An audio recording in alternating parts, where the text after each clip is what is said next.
Ready, Dave?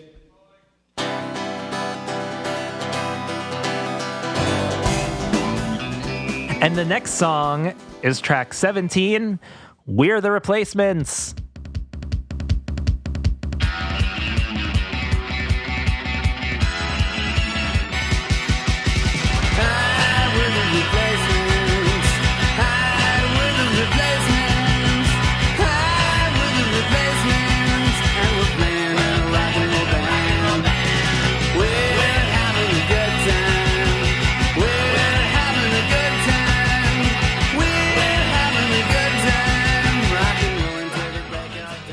This is another single, right? I mean, you think this should be a single? Interesting. Is it? What are you? What's your general opinion on the song? It's just super catchy. Yeah, it's a really good pop song. I always thought, well, okay, we might disagree a little. Mm-hmm. I love it. I mean, look, I love all these songs, but I always thought part of the joke was that it's kind of. It's such a what the music people call 1-4-5. Mm-hmm. It's very well. That's why I said it was a single. Yeah, there you go. Yeah, the idea is that it's Blitzkrieg Bop. It's many songs. Exactly. I guess I thought it was too much like that. Mm-hmm. That it's not as whereas like It's Not My Birthday is like this winding melody that's still so catchy. Or this is more just like what's the dumbest. I mean, not in a bad way. A little bit, but then there's a couple things that kind of invert that. Okay, well we'll talk about that. I don't want to jump ahead. So right away, there's a lot to talk about with this song. Actually, the Replacements are a band. Yes. Confirm or dispel a rumor. Were you the roadies for the Replacements? No, we were not the roadies for the Replacements. That was announced on MTV as fact for a couple of weeks when we had a video in rotation on MTV. And so it's kind of one of those urban legends that, in fact, you're getting a kind of media confirmation that, the VJ gets up there and goes, here's a video from a couple of guys who were roadies for the Replacements. And it's very difficult to persuade people that in fact is not true. We hope someday to be roadies for the Replacements. It would be really interesting, and we're hoping that when that Replacements reunion tour starts, that we'll get the call. I personally could be the guitar tech for either of those guys. But this song is not about them. This song is not about them, but it does reference them pretty specifically, which I'll talk about. So, okay. So the Replacements are a band that I have listened to a bunch, and not just for this, but one time I woke up to this wonderful song. I want to start out by giving a shout out to like a really good Replacement song, because I think it's in the spirit of things. Let's do it. One time on the radio, I listen to WFUV, and they play tons of stuff that I like. I always wake up to like Talking Heads. I've woken up to They Might Be Giants.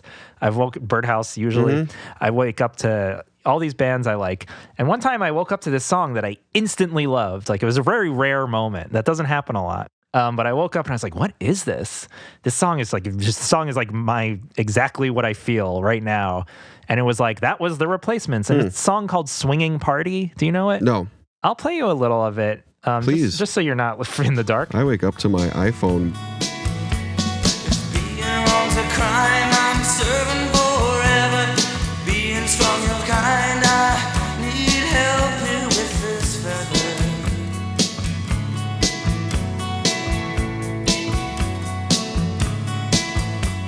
If being afraid is a crime, we hang side by side. Swingin' party down the line. Imagine like waking up to this. It's just like so relaxing. It's great. So a song that I kind of gather is just about having a bad time at a party, which is something I connect with quite strongly and have many songs about. I have one. Yeah, you do. It's great. What's the name? Say the name because I love the name. It ain't a party till you leave it. Exactly. Hell yeah, brother. And I'm currently, not to sidetrack too much, but I'm currently working on an entire album called Party Guy that's all about songs. It's all songs about wanting to leave a party that you're at or having some sort of a bad time at a party. I'm super proud of this album, by the way. I'm very excited about it. But keep me posted. Yeah, I will. So I love that song, but what's funny about that song is it's not at all like what the Replacements are mostly like as far as the other albums I've heard. So I was going to ask, do the Replacements typically sound, would you say, how this song sounds? No, so this song, okay. Or is it not stylistically totally comparable? Yeah. It's not, except for a few little moments, but so this kind of ties to what we talked about again with the this album, which is the idea of like covering like Lady is a Tramp in this weird TMBG-ish way and all that stuff. This is kind of like taking the Replacements, but turning them into They Might Be Giants so that it becomes more bright and poppy. I can tell you, like, they have a song called Gary's Got a Boner. I'll play it for you now, Dave.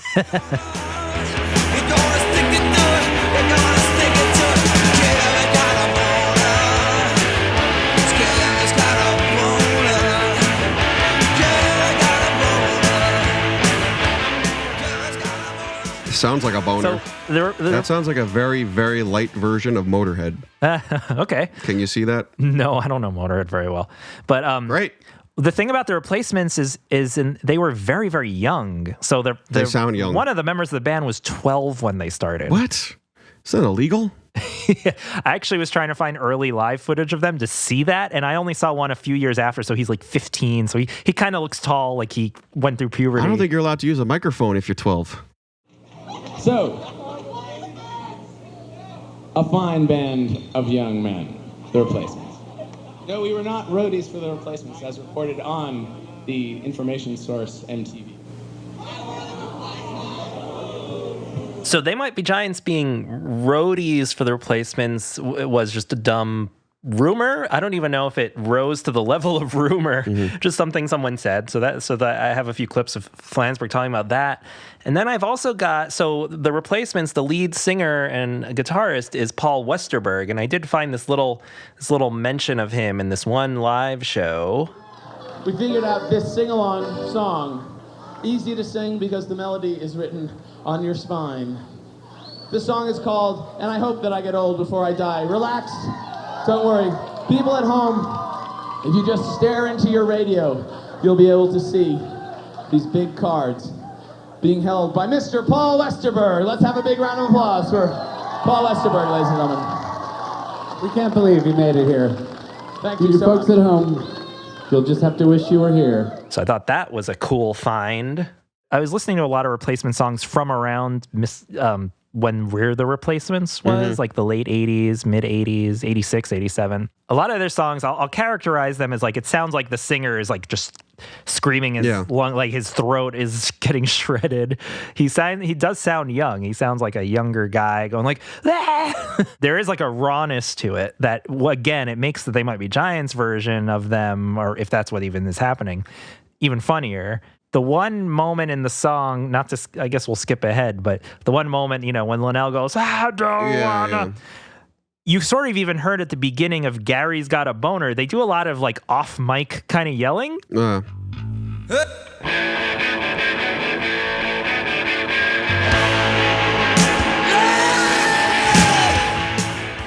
The other thing that they do, him saying, hey, where's Tommy? Someone find Tommy. Hey, where's Tommy? Someone find Tommy. We're out on the road. Moving equipment. Where's the equipment? Soon we're going home. They have, as you can see in Gary's Got a Boner, I'm going to say that sentence as many times as I can. You like that title. I have full rights to say those words because it's about what we're talking about. But in Gary's Got a Boner, I just want to make this clear.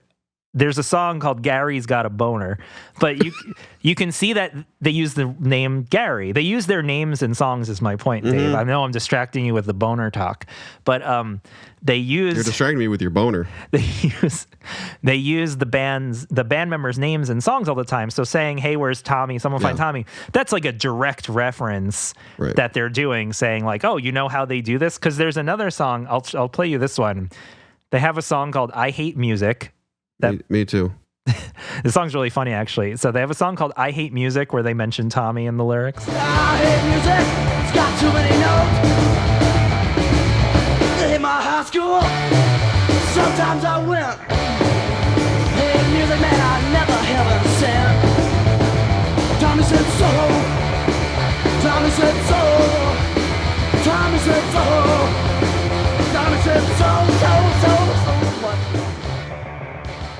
Okay, this really sounds like Motorhead. These guys were influenced by Motorhead. The name of the album is Sorry Ma Forgot to Take Out the Trash. They're like kids. So you're saying even though thematically it's not about the band, The Replacements, they're referencing them, which is why they're using The Replacements. Yeah. So yeah, they've said that it's not exactly about the Replacements. So yeah, I don't think it's them making fun of the Replacements, but I do think maybe a little bit. I think maybe a little bit they are making fun of maybe the naivety of the Replacements music at that time, like the 80s, the early stuff that really does sound like a bunch of kids just like doing kind of dumb songs, but dumb like I mean there is some like wit and like, you know, I'm not dismissing it. It's just like punk, you know, it's just, but yeah, it's doing the Tommy thing. And even the end when Linnell says, I don't want to, I was going to say the end of Shut Up sounds like that.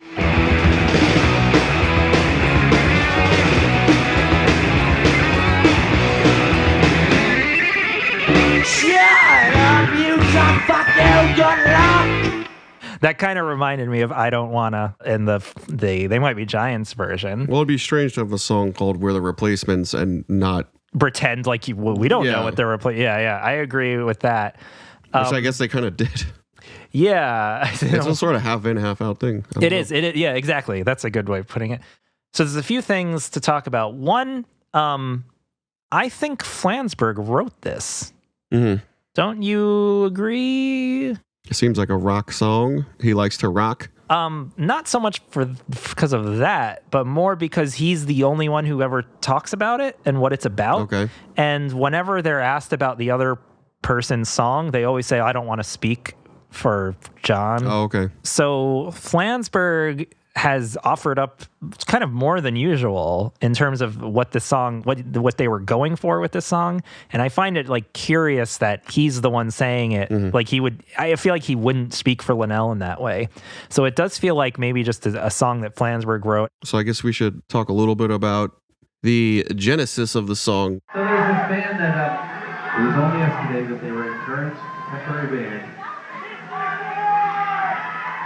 So we made up this song, but it was sort of like a Hey Hey We're the Monkeys type of song about the band. And now the band is gone, but the song remains. And it's called Hi, We're the Replacements.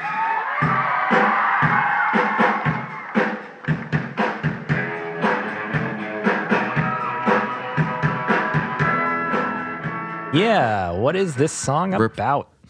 Replacements as a statement about the replaceable nature of touring bands. So Flansburgh has said that this is a song about being on the road and playing in a city where another band has just played, and that sort of, I don't know, constant grind. Yeah, the and grind just missing sort of a sliding doors thing. That's the most interesting part to me, how he's just like, he said in this quote, which you can read on the wiki, he just said how it's like all these bands they're all having the same lives, and they're all just missing each other. It's like they're kind of like these like phantoms that never see each other, but they feel each other's presence, right? Ghostly. And he talked about like just you see the same graffiti on the walls for like, you know, you'll see the same graffiti all over the world because this one band that's like tours before you is always doing that. Actually, the one thing he said in the quote was that they were on the road for months behind 10,000 Maniacs. Right. So they just kept like, you know, you're like living their existence. Well, it's weird because you, in one sense, have nothing at all to do with them, but in the other sense, have like everything to do with them because you've had the same shared experiences. You could probably have a lot of conversations about, you know, what their lives are like. And also, I mean, I guess kind of in a super abstract sense, and, you know, forgive me if I lose people here, but, you know, that same energy that has walked in and out of places. And I don't know, like when we talked about CBGBs, you know, and when you go in there, there's a feeling that comes over you. Yeah, sure. Maybe that feeling is left over from all the bands that sticky feeling come before it. On your feet. Yeah. That too. Yeah. I do think the song, it's funny because Flansburgh's offered so much about the meaning of this song, and on the surface, the lyrics are so hilariously dumb. Then we'll have a party. Then we'll have a party. Then we'll have a party. Like it will until the break of dawn. Hi, we're the replacements. Hi, we're the replacements. we're having a party. I mean, it's like if I were to tell you there's a new They Might Be Giants song coming out, Right. and the lyrics are, we're having a good time, we're having a good time, we're going to have a party, you'd be like, oh no, what the hell happened? But what's funny is it's such a genius song because the concept of this repetitive nature on the road and just missing each other and all these things is being played out through these repetitive lyrics that are very generic. They're all like placeholder lyrics. Yeah. So the idea is that any band could kind of have a song that says, hey, we're having a party. And it's just like people dance along to it because it's just like, that's all you need. Like there was a guy on SNL musical guest recently. The whole song was just him saying, we're going to have a good time. We're going to have a party. I talked to you about it. Yeah. Maybe he's a genius. And I did an angry tweet about it because whenever I see musical guests on SNL, I get angry. Well, the thing about musical guests on SNL is I haven't known who they are for the last 5 years. Well, that's like a side thing for sure. And it kind of, it does add to the frustration because I'm like, I haven't heard of this person. But yeah, this guy's lyrics on SNL was literally just, we're having a good time tonight. We're going to party. And I'm just like, and I was saying to my girlfriend, crankily, like, I was just like, wow, how did he fucking think of those lyrics? You know, like, wow, a lot of effort went there. But what's funny is this song has the same lyrics, but it's... Maybe he's a They Might Be Giants fan. Yeah, he's doing what they do. But yeah, saying you're going to rock and roll till the break of dawn is hilariously dumb because it's so unlike They Might Be Giants to sing a line. Yeah. And maybe Flansburgh thought it would be funny to have Linnell sing these lyrics. You know, that could be part of why Linnell's singing it.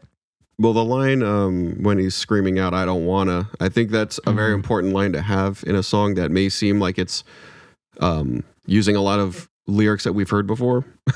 Yeah, that's funny. You know, did you know he was saying I don't wanna? Yeah. I didn't know at all. I can hear it. Until very recently, actually. No, I thought that was like the key point of the song because it's like undermining the whole song in a very funny way.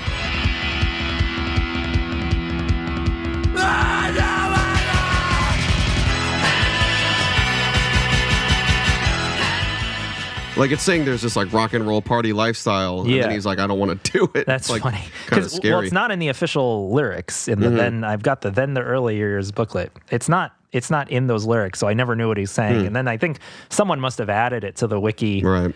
But I totally can hear it, but I never assumed what I thought it was gibberish. I thought it was blah blah blah blah. And the other line, the part that sticks out to me most actually, besides that line, is the whole concept of finding Tommy. Yeah. Just from playing in bands. Oh, well, yeah, we know about this. So yeah, 75% of your gig at the club is asking where someone else is. Yeah, I can speak personally. If when I had a band or different bands, oh my God, the show starts in 15 minutes. This happened a lot. My drummer used to go, oh, I'll be right back. Where are you going? Stay where I can see you because we're about to go on stage. Oh, and like don't leave. Yeah, asking where your bandmates are, where this person who was supposed to come is, where your spouse or girlfriend My drummer is. once didn't show up. I mean, that was that was the end of it. I guess that was his last gig. That was his last non-gig. But my band I had with my girlfriend named my girlfriend's not named Sally. The band was named Sally. We had a show and the drummer didn't show up. And it was horrible. I guess you were saying that line. And it was the most stress. Yeah. Hey, where's so-and-so? Yeah. And it was really stressful. And we did the show without him, but I was so mad during it that I couldn't even pretend to be having a good time. That line just really spoke out to me for that sense. And I've been guilty of being that person who's who people are looking for, mostly because I'm peeing before we go on. It would drive me, maybe it was with you too, it would drive me crazy. Well, Dave was my bass player, and Dave would be like, I'm going to go get a beer. And I'm like, can we just stand on the stage motionless until it's time to go on? Because I have huge stage fright, and I hated the idea of straying from where we're supposed to be. I've definitely heard my name being called from the bathroom from stage, like, where's Dave? Where's Dave? So Dave, do you remember we did a show when our drummer didn't show up? So yeah, Dave, the one show that we did is our band Troubles Afoot. Our drummer did not show up, and you know, you just played bass and I did guitar, and you know, maybe it sounded cool to hear the bass and everything so clearly, but I just remember feeling like, oh man, the life got sucked out of these songs without the drums here. Drums are important. And I was pretty mad, but we made up. But I was just like, what the hell happened? Like, it's really, honestly, it's like my biggest anxiety nightmare is having a band member not show up to a show. I really think 90% of nerves for playing live is just all logistical, just making sure, because it's a rehearsed act. It's not like you gotta make up the songs right there. It's like you rehearse the songs, they'll mostly come out that way, but will the equipment work? Will the PA work? Will people be there? Will your bandmates be there? It's really stressful. I mean, I don't really play live anymore. Part of the reason is I found it to be so stressful, and the stage fright would really debilitate me for days. Though the high when you're on stage and after is super fun. I won't deny that. When you've done a good show, it's really nice. I'm okay with the stage stuff. Just like I said, just getting all the logistics down. Once that's done and you're on there, everything's cool, man. More about this song, though. I wanted to talk one thing about a live thing, which is that they did the song really slow. Mm-hmm. Did you hear any of that? No. For some reason, the live version of this song, on and off through the years, was like just way slowed down. This first song is called Hi, We're the Replacements.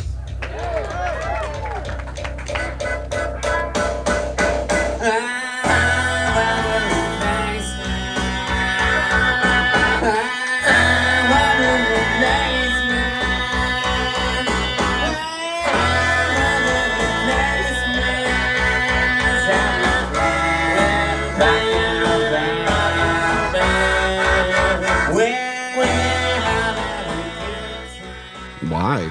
Yeah, so the question is why. I would imagine it's like just to really emphasize because when it's slow, it's really repetitive sounding.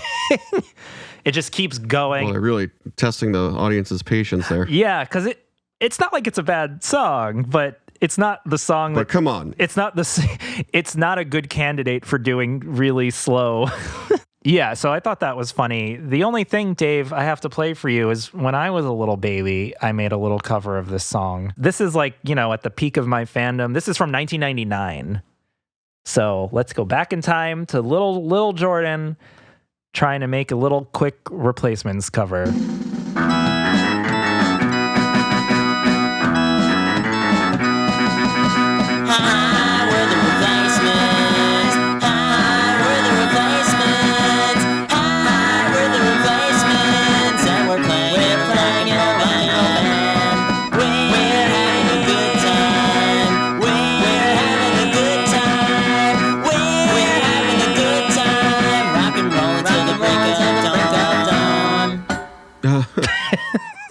What do you think of that, Dave? Yeah, not Good bad. Job. That's actually, for that time, it's not out of time and it's not horrible. Your voice is very high. Oh, that's me, man. That's my voice. If you guys can believe it, it was even more nasal and high. Yeah, actually. You just sound very young. Yeah. How old were you there? 99. I was. You were 99? Ladies and gentlemen. 1999, I was around 15, I think. There you have it. Well, Jordan, I was going to surprise you, but here's my cover of Oh my God, I would love to hear that, actually. Well, I don't think I've ever covered a They Might Be Giants song. Well, I did that because it was easy. Yeah. It's an easy song, and I've actually barely covered any And I songs. was just like, I think I can do that harmony and all that and you stuff. did it. Yeah, honestly, for that time, my stuff in 99 is when I started making little recordings like, for the first time ever. Like I started experimenting with recordings and multi-tracking things. And most of my stuff from 99, 2000, like the timing is horrible. It's hard. I didn't use a metronome. I didn't even really, I certainly tried to make things not be bad. It's almost impossible without a click track. Yeah, it's tough. So yeah, I wanted to play that, put a little bit of my little history there. I have a I'll Sing Manhattan recording too, but I'm not going to play it. Okay.